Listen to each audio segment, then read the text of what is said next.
nice room principal here at MacArthur. Welcome to our veteran guests this morning.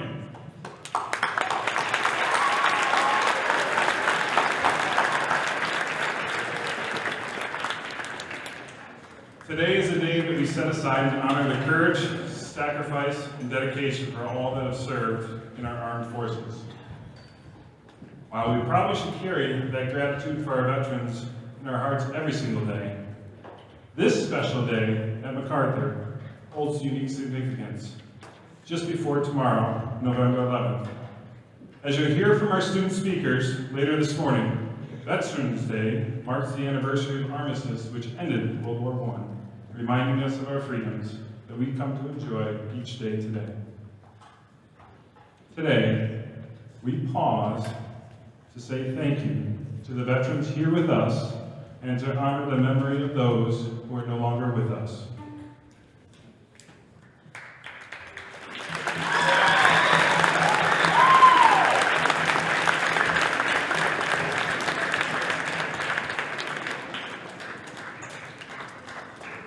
Before we get our program, I want to share one update from our MacArthur community that reflects the values we live every day.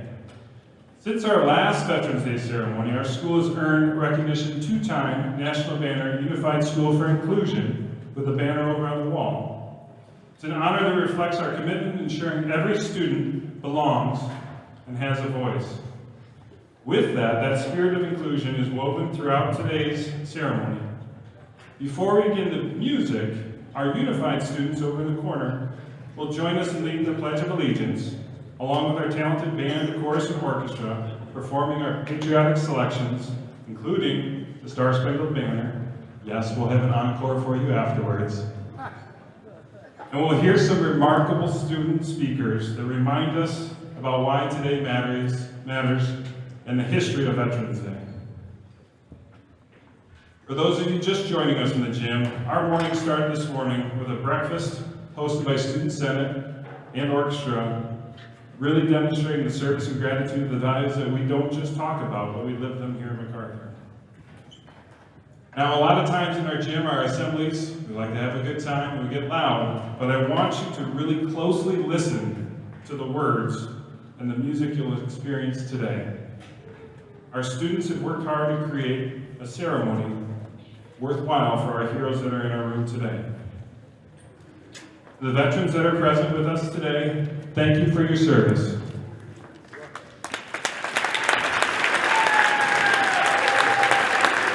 Thank you for your sacrifice, and thank you for your example.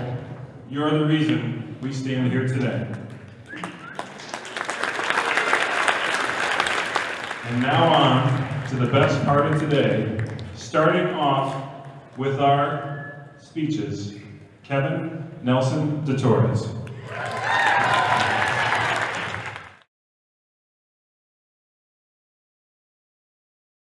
Good morning, honored guests and fellow classmates. My name is Kevin Nelson de Torres, one of the 8th graders that is honored to be speaking to you and about you today. I will begin by introducing the other students who will be speaking in this morning. They are Gabe Ramirez,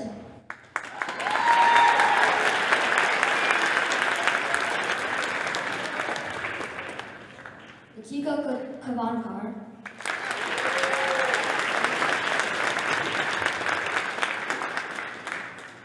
Arianju Salako,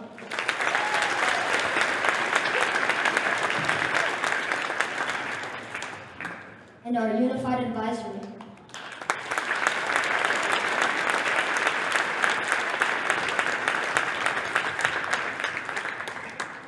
We will begin this morning's program with Katika.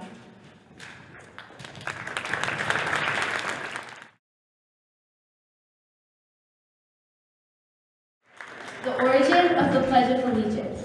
On September 8, 1892, Francis Bellamy, who was the circulation manager for the Boston-based magazine, The Youth's Companion, wrote a few words which ended up being published for students to repeat on Columbus Day that year. He then sent out thousands of brochures to public schools across the country. Bellamy felt that a vow of loyalty or allegiance to the flag should be the dominant allegiance. With the new word, allegiance, he then decided that pledge was a better school word than vow, that my flag was preferable to the flag, and that the true reason for allegiance to the flag is the republic for which it stands. Bellamy then reflected on the sayings of the Revolutionary War and the Civil War and concluded that all those conflicts and struggles reduced themselves to 3 words: one nation, indivisible.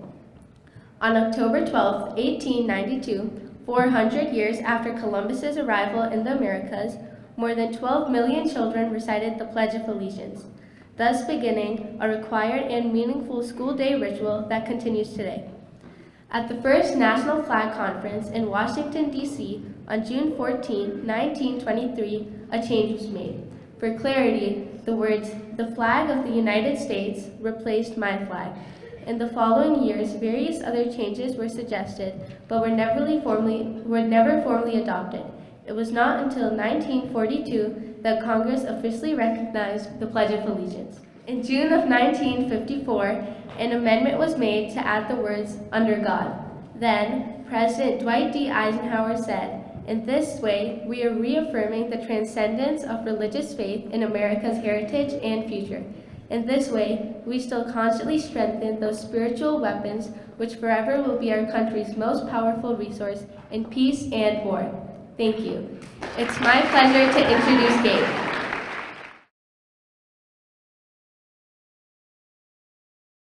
The origin of the Star-Spangled Banner. On September 13, 1814, Francis Scott Key visited the British fleet in Chesapeake Bay to secure the release of Dr. William Beanes, who had been captured by the British after the burning of Washington, D.C. The release was secured, but Mr. Key was detained on the ship overnight during the bombing of Fort McHenry, one of the forts defending Baltimore during the War of 1812. In the morning, he was so delighted to see the American flag still flying over the fort that he began a poem to commemorate the occasion. First published under the title "Defense of Fort McHenry," the poem soon attained wide popularity as sung to the tune "To Anacreon in Heaven." The origin of this tune is obscure, but may have been written by John Stafford Smith, a British composer born in 1750. The Star-Spangled Banner was officially made the national anthem by Congress in 1931, although it had already been adopted as such by the Army and the Navy. We sing the opening stanza of the 4-stanza song to honor the flag and bravery of those who defend it. With that being said, would everybody please rise as the Wheeling High School JROTC Color Guard will present our colors. After the counter march, would everyone follow our lead and join our unified advisory in reciting the Pledge of Allegiance.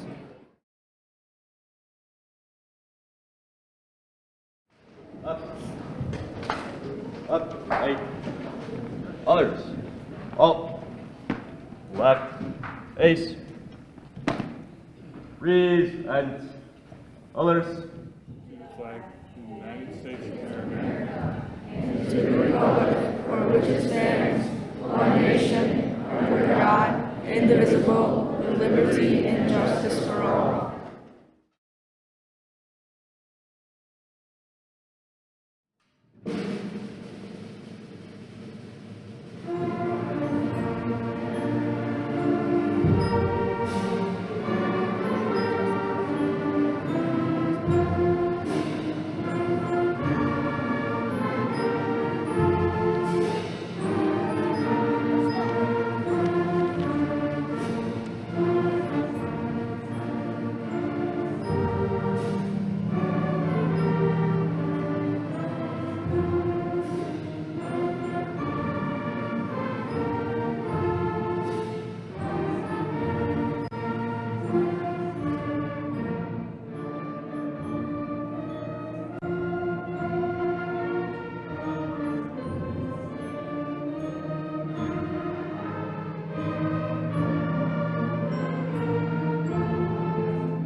left, left, left, others, halt, right, face, forward, arch, left, left, left, left. Please be seated. Adi, Anju, and Kevin will now talk about our flag.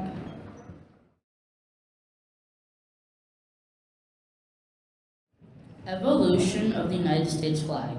No one knows with absolute certainty who designed the first stars and stripes, or who made it. Congressman Francis Hopkinson seems most likely to have designed it, and a few historians believe that Betsy Ross, a Philadelphia seamstress, made the first one.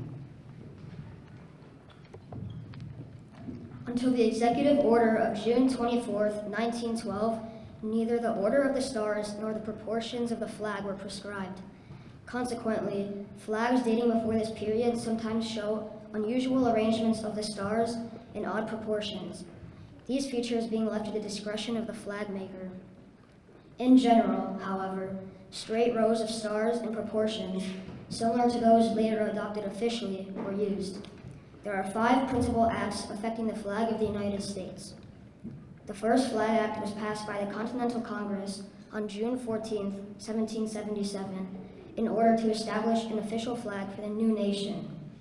Resolved that the flag of the United States be made of 13 stripes, alternating red and white, that the Union be 13 stars, white in a blue field, representing a new constellation. Then, an act of January 13, 1794, provided for 15 stripes and 15 stars. An act of April 4, 1818, signed by President Monroe, provided for 13 stripes and 1 star for each state to be added to the flag on the 4th of July, following the admission of each new state. An executive order of President Taft, dated June 24, 1912, established proportions of the flag and provided for arrangement of the stars in 6 horizontal rows of 8 each, a single point of each star to be pointed upward. Finally, there was the executive order of President Eisenhower, dated August 21, 1959. This provided for the arrangement of the stars in 9 rows staggered horizontally and 11 rows staggered vertically. Thank you. Please enjoy our MacArthur Orchestra as they play a new addition to the celebration, Honor and Glory.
The origin of Veterans Day.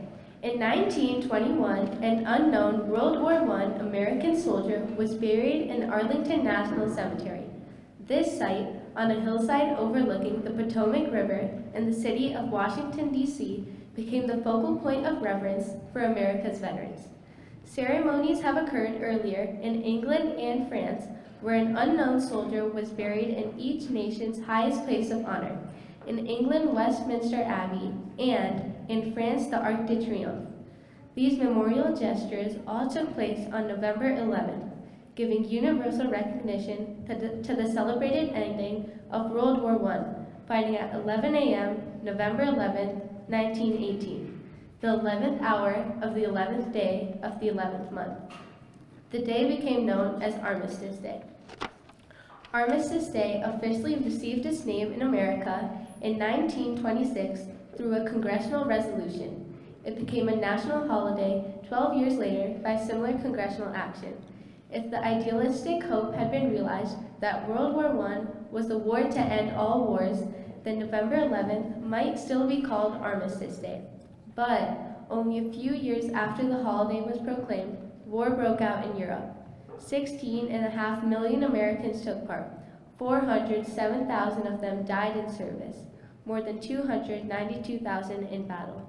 Realizing that peace was equally preserved by veterans of World War I and the Korean War, Congress was asked to make this day an occasion to honor those who have served America in all wars. In 1954, President Eisenhower signed a bill proclaiming November 11th as Veterans Day.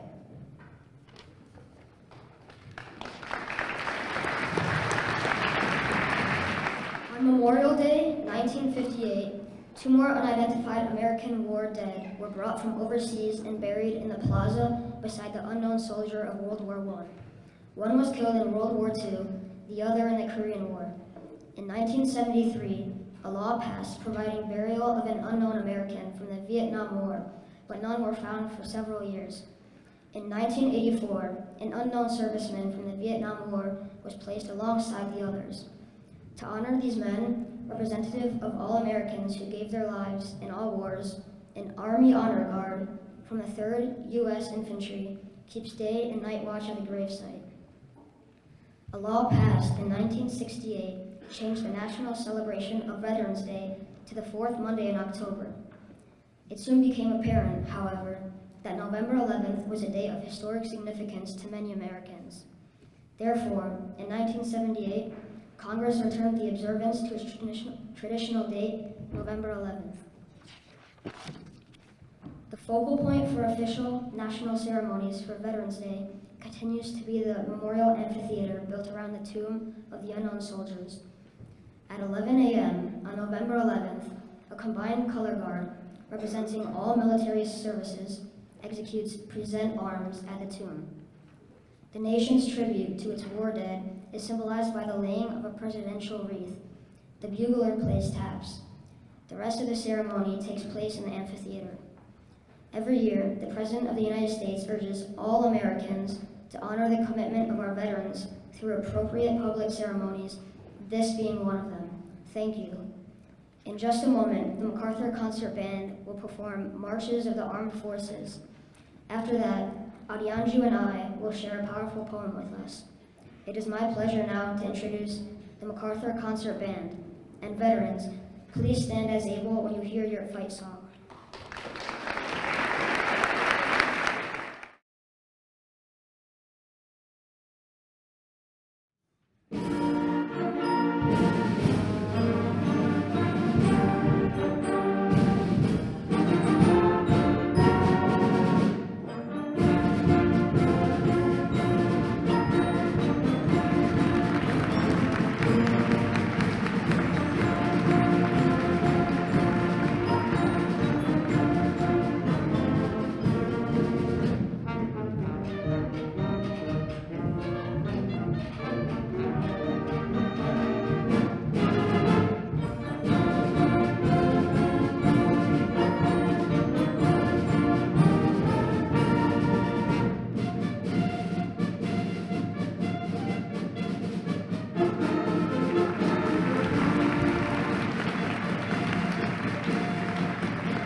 This poem, whose author is unknown, is called I Am the Flag of the United States.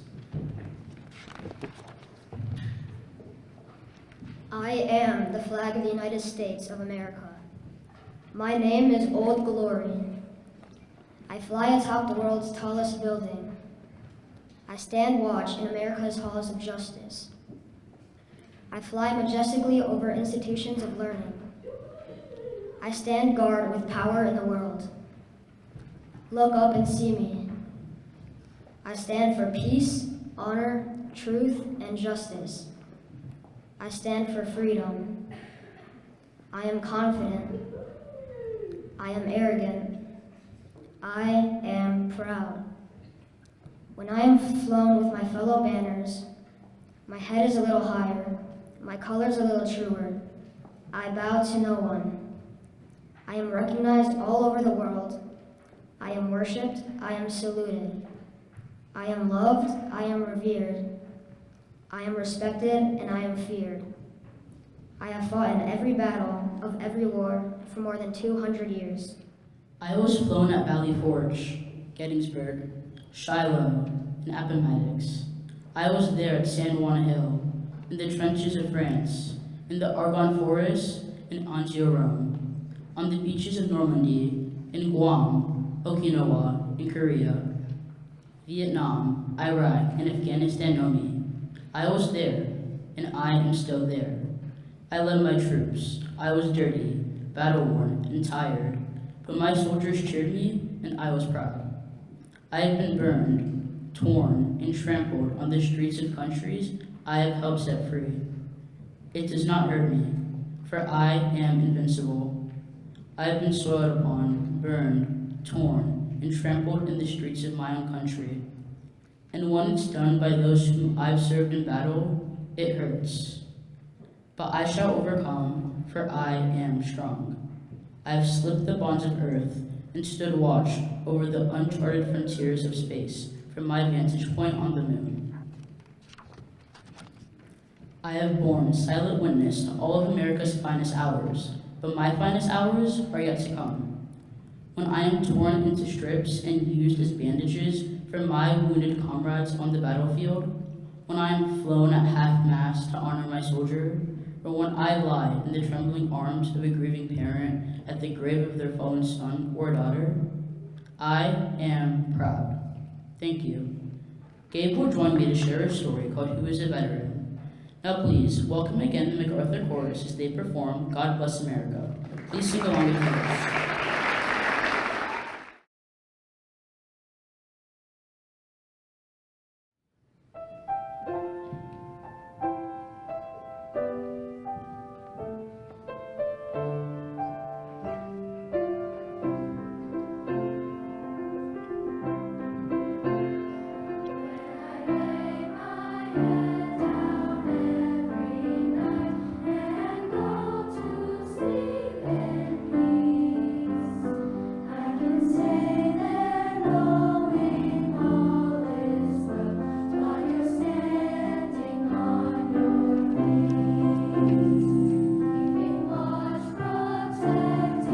So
Who is a veteran? Some of our veterans are easy to recognize. They wear uniforms, medals, and ribbons. Most veterans, however, live among us quietly, anonymously. They are America's own sons and daughters. Let's consider for a moment the question, who is a veteran? A veteran is an elderly gentleman sitting on a park bench who helped liberate a Nazi concentration camp during World War II. A veteran is the grizzled service station mechanic who showed extraordinary courage at the 38th parallel during the Korean War.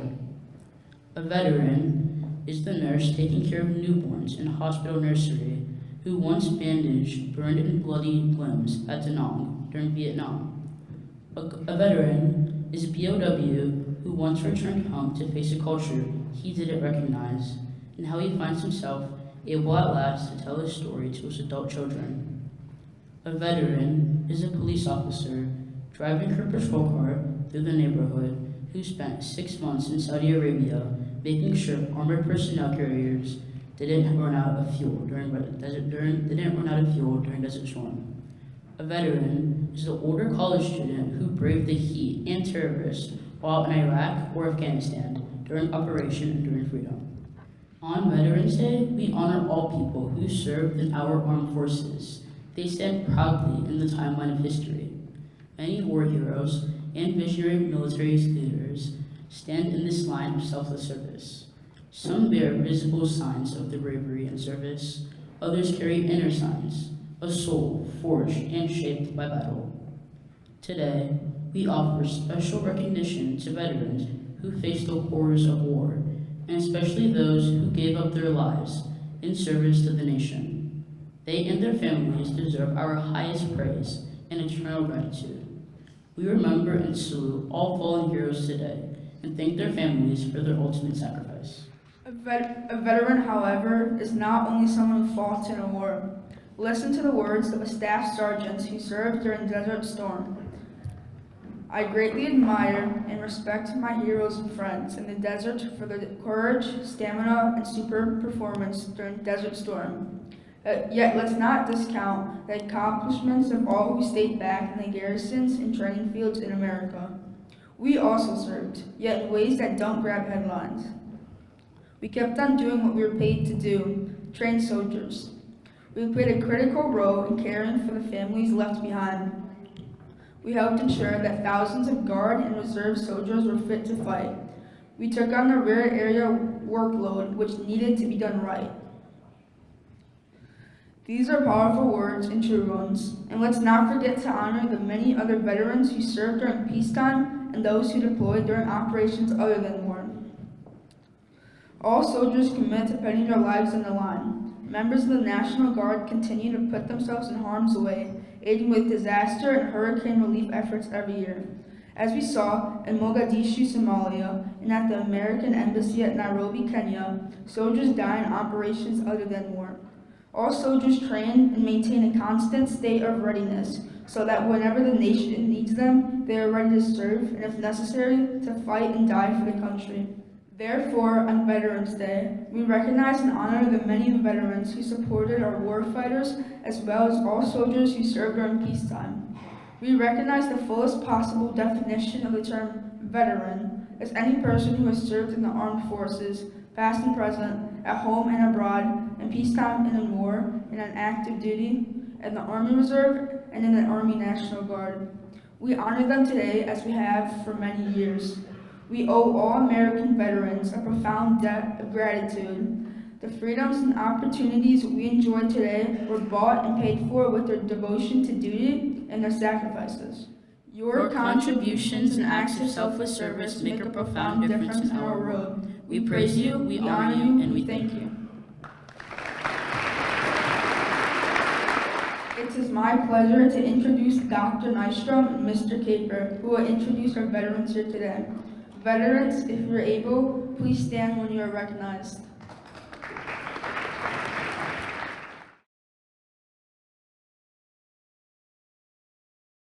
Joe Munzer, Navy, Vietnam War, 6 years.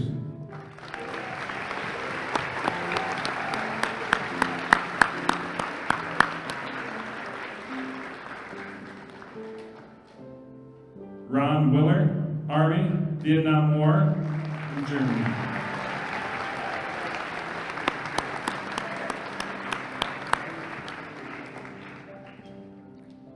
Henry Inselberger, Air Force, Vietnam era.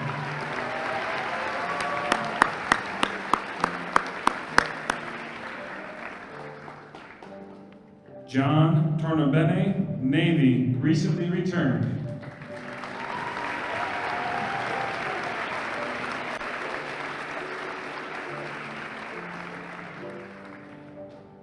Casey Costco, Navy, served in Operation Enduring Freedom, Operation Iraqi Freedom, and served for 8.5 years.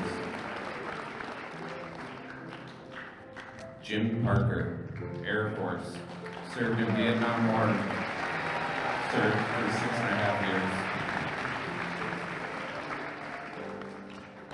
Les Duroff, served in the Navy during Vietnam War, served for 4 years.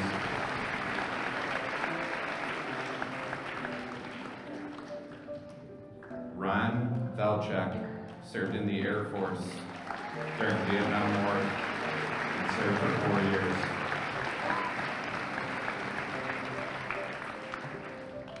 Sergeant Fernando Perez served in the United States Marine Corps during Operation Enduring Freedom, Operation Iraqi Freedom, and served for 6 years. Ron Blake, Army, Vietnam War.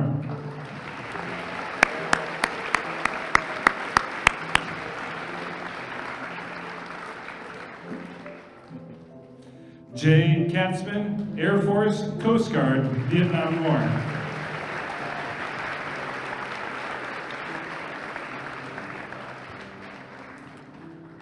Joshua Griffin, Army, active.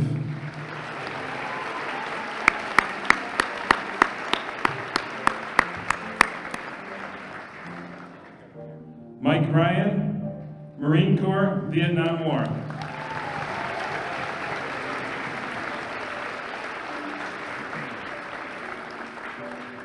Rusty Nelson, Army, served for 3 years in Germany.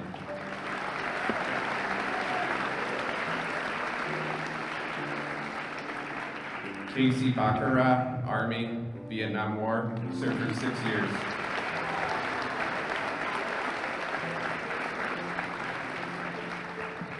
Robert W. Resnick, Army and Coast Guard Auxiliary, Vietnam War, for 6.5 years.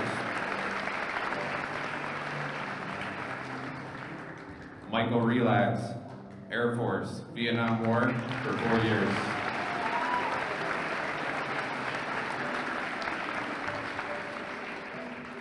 Robert J. Halucci, U.S. Army, 3rd Infantry Division, Vietnam War, for 3 years.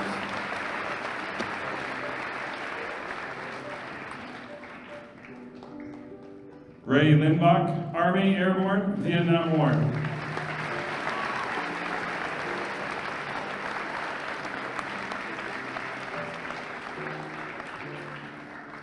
Jason Noga, Navy, Somalia.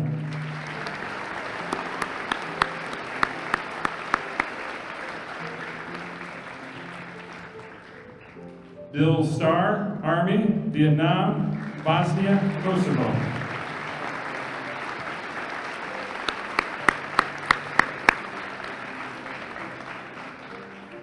Dutch de Groot, Army and Air Force, Vietnam, Desert Storm, Operation Iraqi Freedom.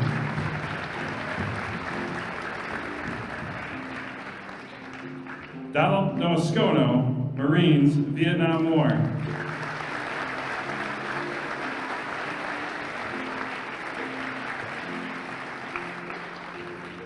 August Perdonis, Navy, served for 4 years in Santo Domingo.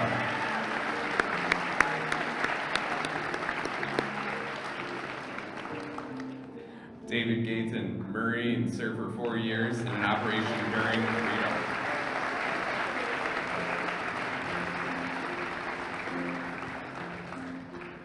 Ron Zureski, Army, served in Korean War for 2 years.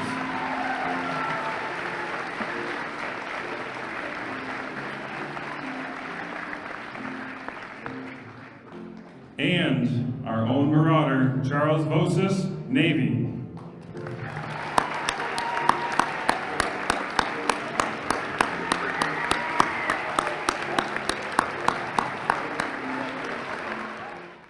Thank you.